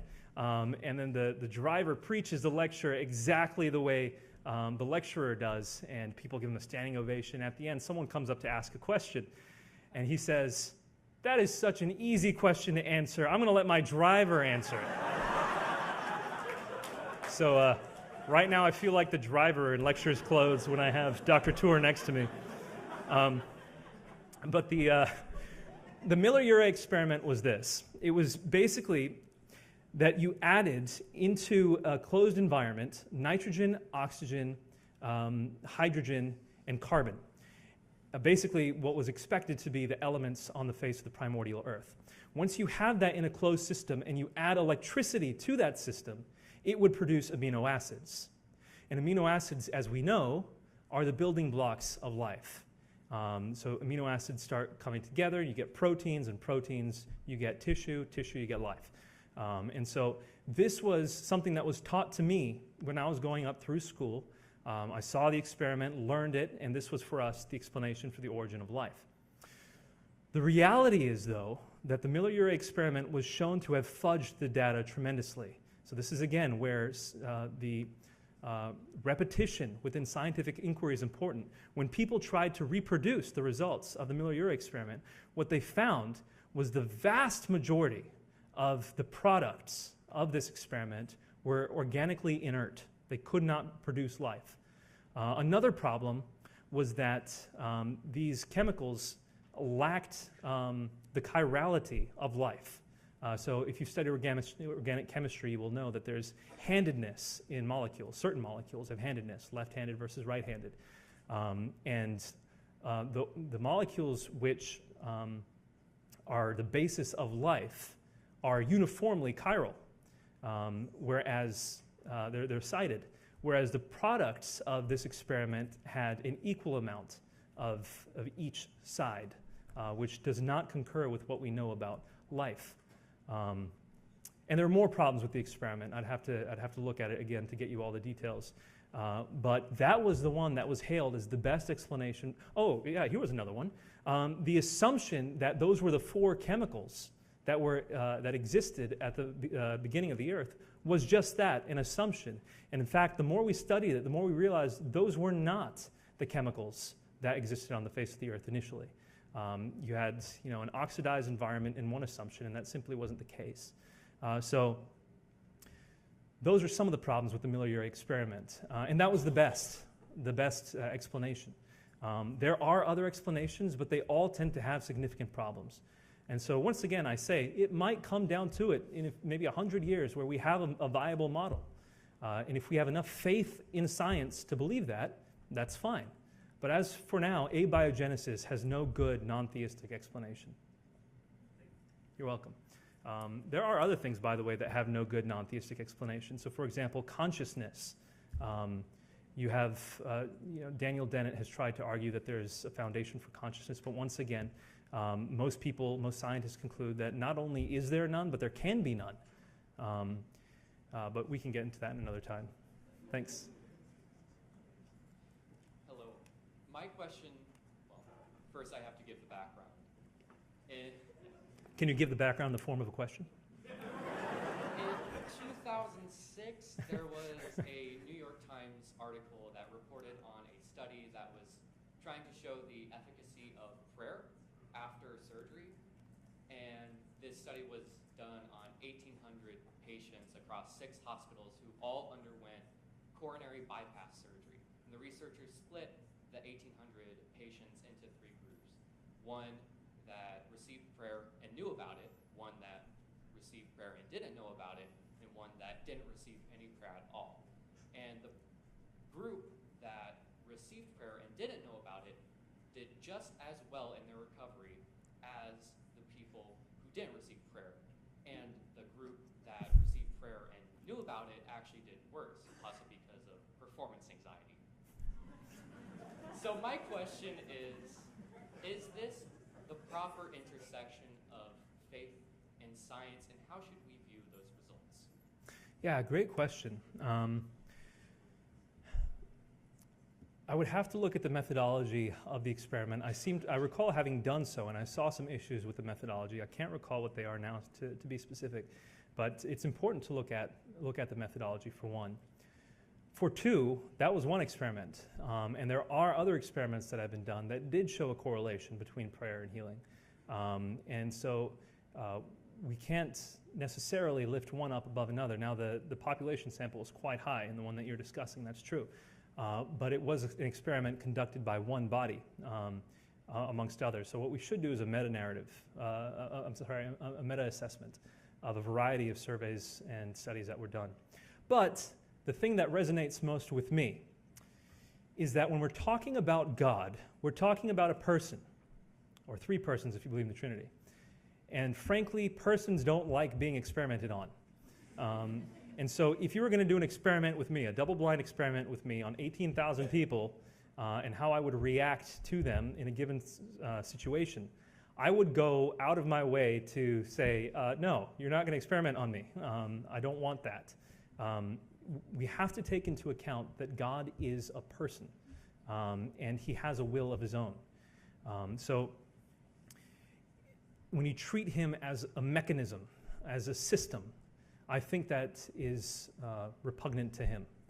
And I think that's what that study was doing.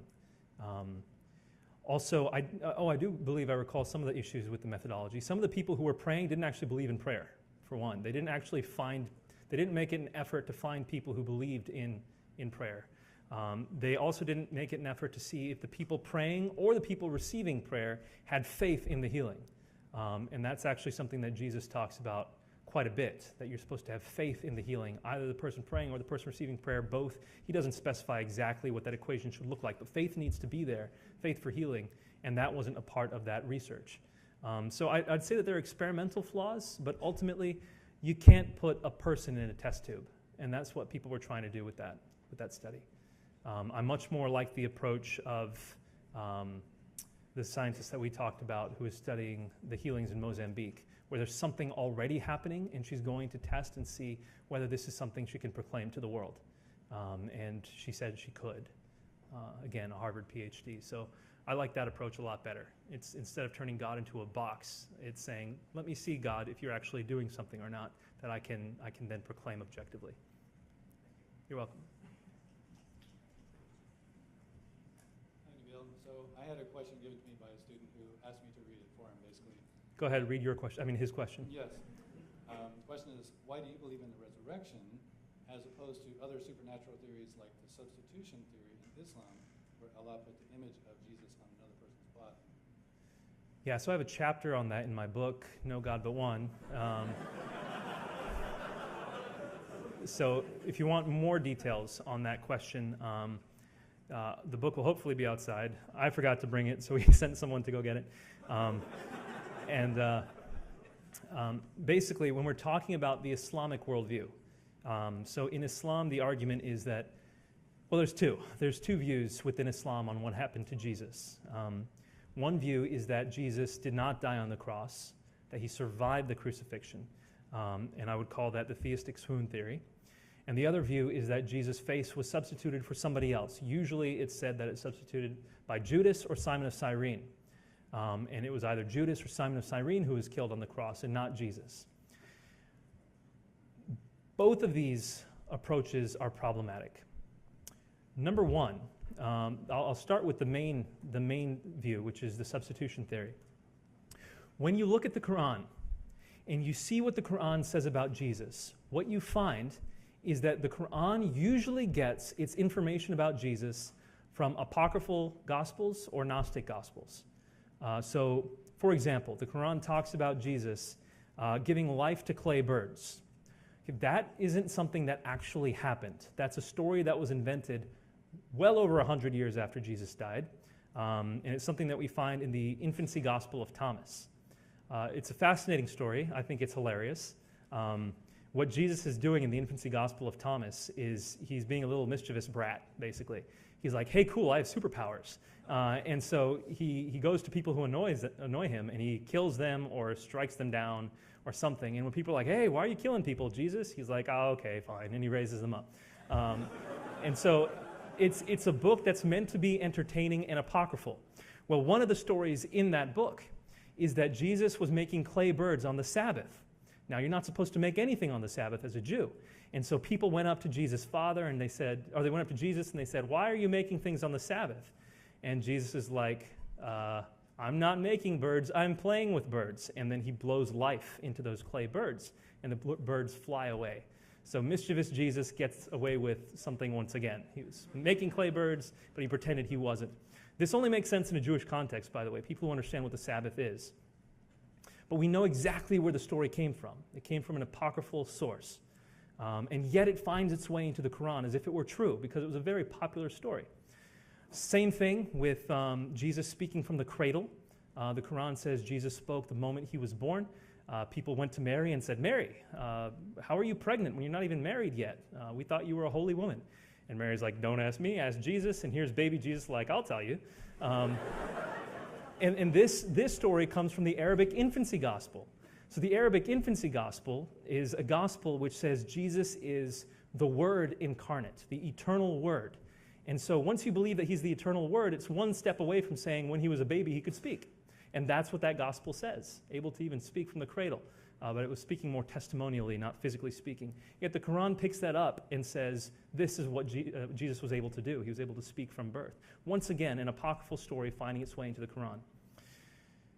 The story that Jesus was substituted, which is the one you questioned about, was one that comes from an apocryphal source as well. This one from a Gnostic gospel. It comes from the Gospel of Basilides, a 2nd century gospel where you had more or less a Docetist view that Jesus seemed to be physical, seemed to be real, whereas in reality he was supernatural, he was ethereal. So he had no body that could be crucified. He was so divine that he had no body that could be crucified. So the person who was crucified was substituted in his place, argues the Gospel of Basilides. And in this case, I believe it was Simon of Cyrene. When he went to carry the cross, his face, Jesus' face, was placed upon Simon of Cyrene. They crucified him while Jesus stood aside laughing. And so you have what appears to be that Jesus died by crucifixion. And what the Quran says in chapter 4, verse 157, is he was neither killed nor was he crucified, but so it seemed. Almost directly out of the Gospel of Basilides. But once again, it's a Gnostic source. It's not a historical source. So for these reasons, I would have significant issue accepting what the Quran says about Jesus. But beyond that, there's a theological concern about believing that Jesus' face was substituted upon somebody else. If Allah kept Jesus alive by putting his face on somebody else, such that all the disciples believe Jesus was raised from the dead, and you get the start of this religion called Christianity, where people think Jesus is God. In fact, more people in all of history subscribe to this religion than any other. If God did that just to save Jesus' life, then he has condemned billions of people to hell, because don't forget, the Quran says that in chapter 5, verse 72, if you believe Jesus is God, you will go to hell.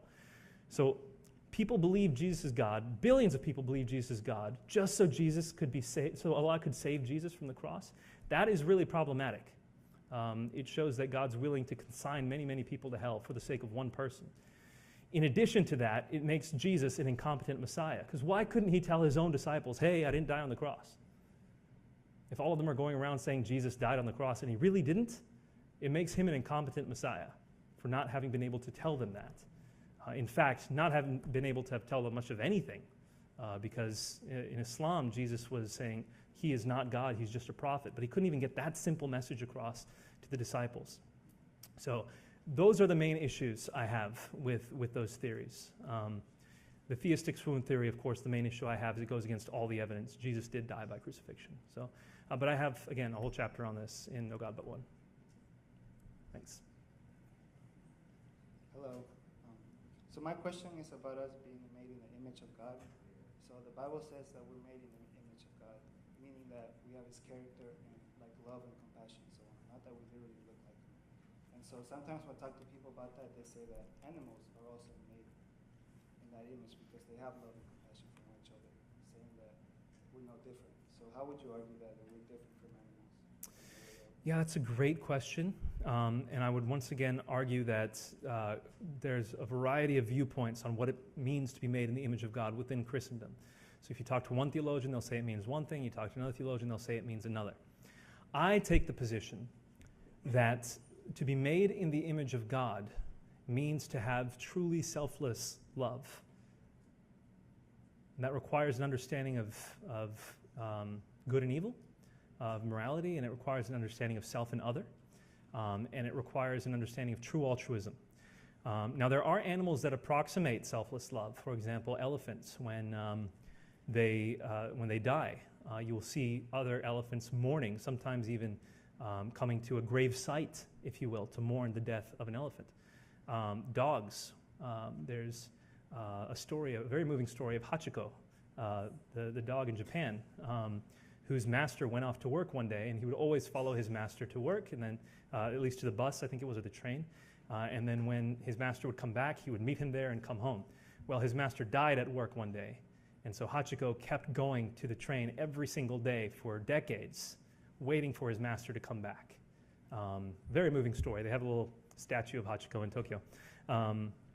But is this altruistic love, truly? Or is it a love for one that served you, in the case of Hachiko? Or is it a love, in the case of the elephants, that is a species love designed to continue the propagation of the species?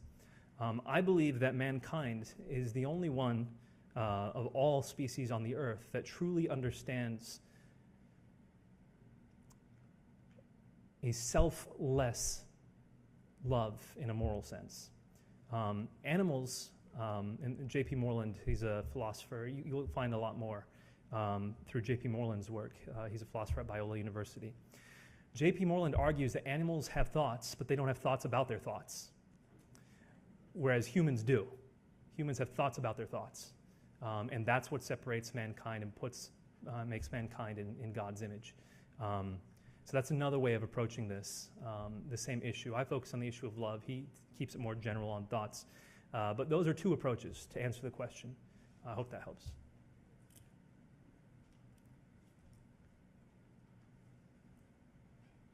Hi, my question is about kind of the historical emergence of Christianity out of the Jewish faith, and who are a particular group of people in the Middle East at the time that I guess Jesus was born and then lived his life.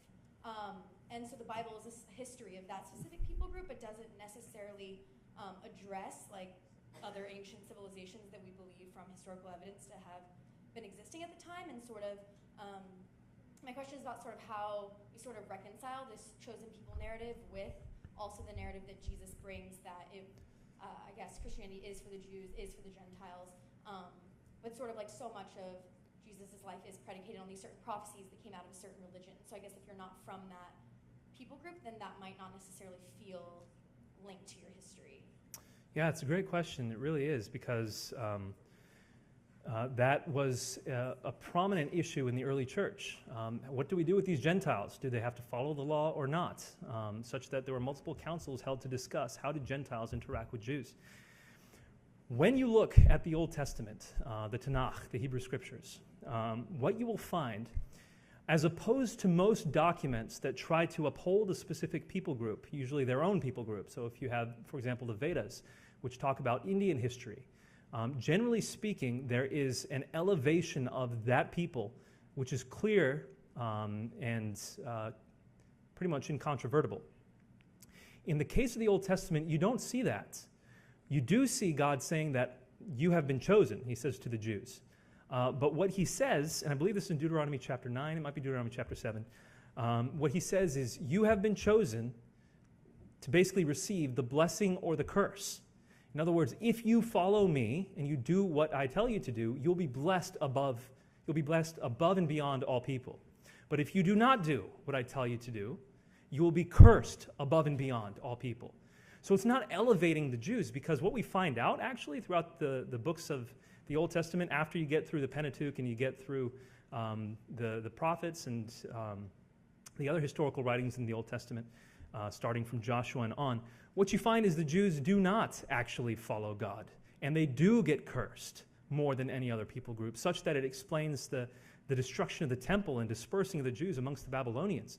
So as opposed to many nationalistic writings which lift the people up, the Old Testament time and time and time again points to its forefathers and says, look how they messed up, look how they messed up, look how they messed up.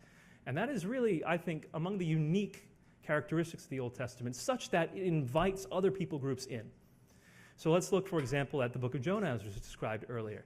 The Ninevites are sinning. Jonah is sent to proclaim to the Ninevites that they should repent. The Ninevites have no inkling about the Jewish God, none whatsoever, and yet when they hear the message, they repent immediately, which makes them look far better than the Jews have looked throughout the Old Testament. And yet this is a story which is embedded deeply within the psyche of the Old Testament. And in the New Testament, like I said, it appears in Matthew chapter 12. So time and time again, you have this book, the Bible, which shows that other people groups are tremendously well respected, sometimes even made to look better than the Jews.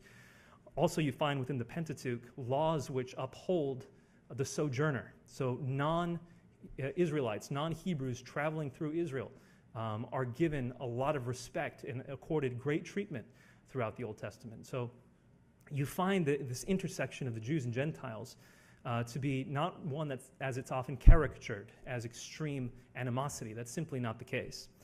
When you look at Jesus, and he talks about people who have faith, there's a centurion who comes to him and says, I believe this is in Matthew chapter 8, a centurion says, will you heal my servant?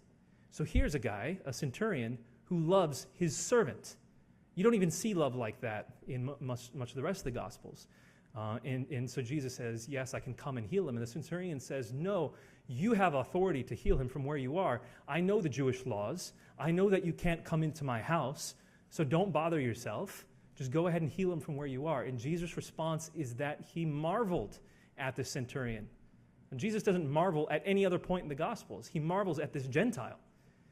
And he says, I haven't found such great faith in Israel. So once again, he says, this person has more faith than all the Jews that I've interacted with.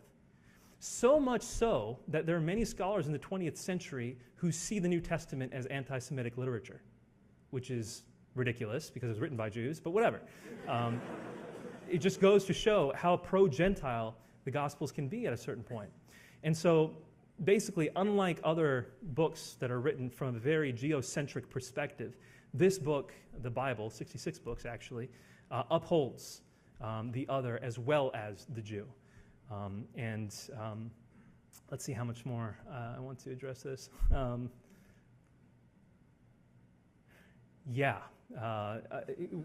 When you have the New Testament developing, you see the message in the book of Acts saying, so Acts chapter 1, verse 8, that the message is supposed to start in Judea and go to Samaria and then to the ends of the earth. Now, Samaria, we have to remember, is the inveterate enemy of most of the Jews in Judea. So they're seen as basically evil half-brothers of the Jews. So to say that this message is to go to Samaria is a powerful one. Of course, we already saw Jesus in the Gospel of Luke give it a parable that upholds a good Samaritan. But then it also says that the message is to go to the ends of the earth. And where does the book of Acts end? In chapter 28, Paul is preaching the gospel in Rome. And from Rome, of course, we know the roads lead everywhere. And so the message is that of it going to all the ends of the earth. So built into the Christian message is the reality that this is for all people. And the discussions, for example, in the book of Galatians, which discusses whether Gentiles are supposed to follow the law, are an elaboration of that. I hope that helps. Thanks. Hi, Mr. Nabeel. I have a question. Yeah. This is the third time I've heard you speak, but the first time that I've been allowed to ask a question, which is exciting and nerve-wracking, so I apologize if my voice is unsteady. I have a friend who I've known for 15 years. She grew up in a home of non-believers. I grew up in a home of believers, yet I'm not well-versed in Christianity. Yeah. So she always says when I tell her that, yes, kind of a point you mentioned, the disciples stand by Jesus' resurrection, even non-believers in that time that you call the enemies stand by his resurrection, and they saw it. She goes with the whole hallucination theory you were mentioning, because she says there's plenty of people who believe aliens exist. They say they were abducted. They've seen ships. Same thing with Bigfoot, Loch Ness Monster. So what would you say to her to argue back that, what she tells me? Yeah. So there are, Bigfoot sightings. But the difference with Christianity, for one, is that you have a specific event where 500 people saw the risen Jesus at once. So this is actually provided in 1 Corinthians 15 as the basis for the establishment of the church. Paul says, I passed on to you as of first importance what I also received, that Jesus Christ died for our sins according to the Scriptures, that he was raised on the third day, and that he appeared to Cephas, and then to the 12, and then to 500 at once, most of whom are alive, but some of whom are asleep, and then last of all, as to me, as one untimely born. The phrase that Paul uses to say, I passed on to you as of first importance what I also received, is actually the word historeo. So in other words, this is history. This is what's been passed on as fact, not as just hearsay. That Jesus Christ died on the cross and rose from the dead, and 500 people saw him at once. If you look at the book of Acts carefully, start, for example, with Acts chapter 1, when they're trying to replace Judas, and they're saying, who can we have replace Judas as one of the 12? The criteria required to pick someone was you had to have been with Jesus from the beginning, and you had to have seen him raised from the dead, so that you can proclaim the gospel. In Acts chapter 2, what do you see? Peter preaching the gospel. He was an eyewitness of the resurrection. That happens consistently throughout the gospel. Acts chapter 10, it's Peter and his companions who saw the risen Jesus. In Acts chapter 13, it's Paul and his disciples who saw the risen Jesus. So this message is spread by people who claim to have seen him and then who are willing to die for that belief.